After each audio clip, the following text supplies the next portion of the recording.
जैसा कि हमने कहा अध्यात्म रामायण पुराण का अंश है, तो इतिहास पुराण ये दो शब्द भी हमने कहे, वाल्मीकि रामायण और महाभारत को हम लोग इतिहास कहते हैं। इतिहास को परिभाषित किया जाता है कि पुरानी कहानी, कोई विशेष पुरानी कहानी, उसको आधार बना करके जब धर्म अर्थ काम मोक्ष को बोला जाए तो इसे इतिहास कहते हैं। जैसे रामायण है, श्री रामचंद्र की कहानी है। अब रामचंद्र जी की कहानी को आप लिए और उस कहानी पर धर्म अर्थ काम मोक्ष इस चार को डाले, आगे चला दिए, यह हुआ इतिहास। यह लेकिन वाल्मीकि रामायण ने इसकी रचना कर दी। पुराण के बारे में कहते हैं कि पुराण तो कहानियां पुरानी होके भी नई हो, यह इसकी व्याख्या है। पुरानी कहानियां जो आज भी नई लगे। मनुष्य का स्वभाव बदलता नहीं है ना। पहले लोग जैसे थे आज भी लोग वैसे हैं। आज भी आपको सत्यवादी लोग मिलेंगे और आज भी दूसरे की बीवी को, दूसरे की बेटी को किडनैप करने वाले मिल जाएंगे। पहले भी लोग दूसरों का पैसा हड़पना चाहते थे, आज भी लोग दूसरों का पैसा हड़पते हैं। मानो आदमी का स्वभाव नहीं बदलता है। तो जो मूल कहानी सब वेद के समय से कहानियां चली आ रही हैं, उसको व्यास देव ने एक सुंदर तरीके से हमारे सामने रख दिया। इसको पुराण कहते हैं। लेकिन जब इतिहास और पुराण को देखेंगे तो एक बहुत महत्वपूर्ण अंतर है।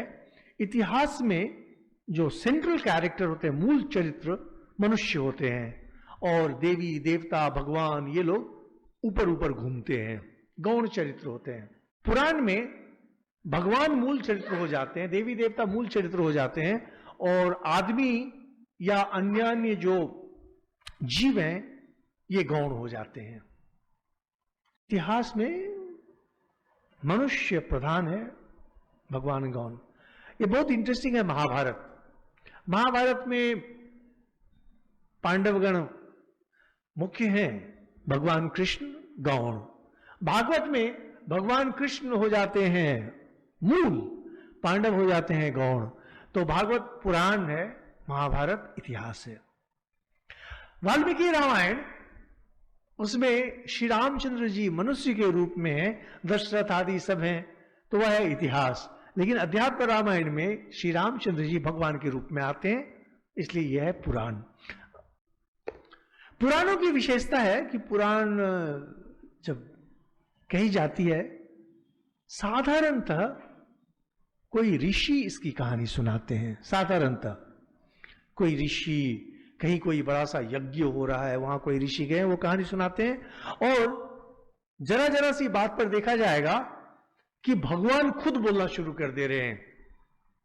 जैसे अगर भागवत पुराण कभी पढ़ें तो देखिएगा कि कहानी तो शुरू होती है जब एक ऋषि बोल रहे हैं, लेकिन कुछ देर बाद ही देखा जा रहा है कि ब्रह्मा बोलना शुरू कर दिए, कुछ देर बाद देखिए भगवान विष्णु बोलना शुरू कर दिए, नारायण बोलना शुरू कर दिए, तो भगवान खुद आके बोलना शुरू कर देते हैं।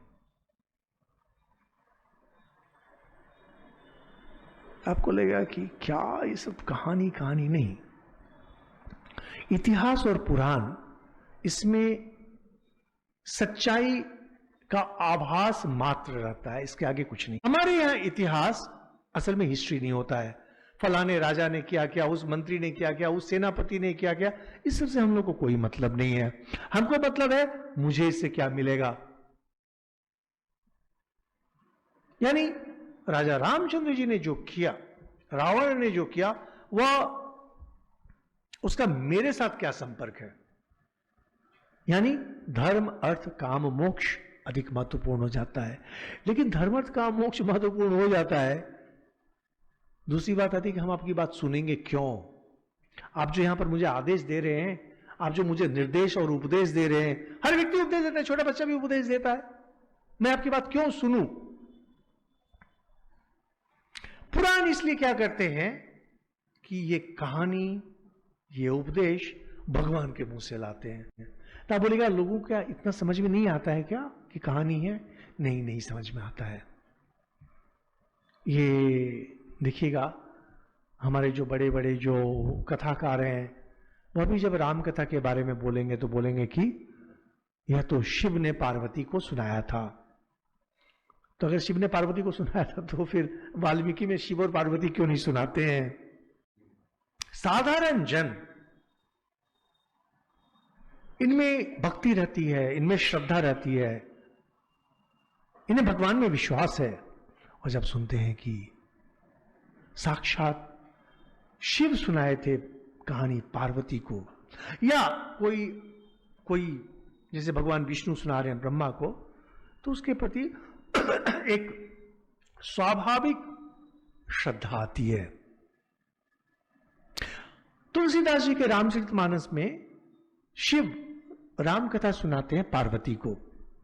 अध्यात्म रामायण में भी शिव सुनाते हैं कथा पार्वती को, और इसीलिए स्पष्ट है कि तुलसीदास जी ने यह विचार अध्यात्म रामायण से ही लिया था, क्योंकि वाल्मीकि रामायण में लव और कुश कहानी सुना रहे हैं श्री रामचंद्र जी को, रामचंद्र जी की ही कहानी, तो अंतर हो जाता है।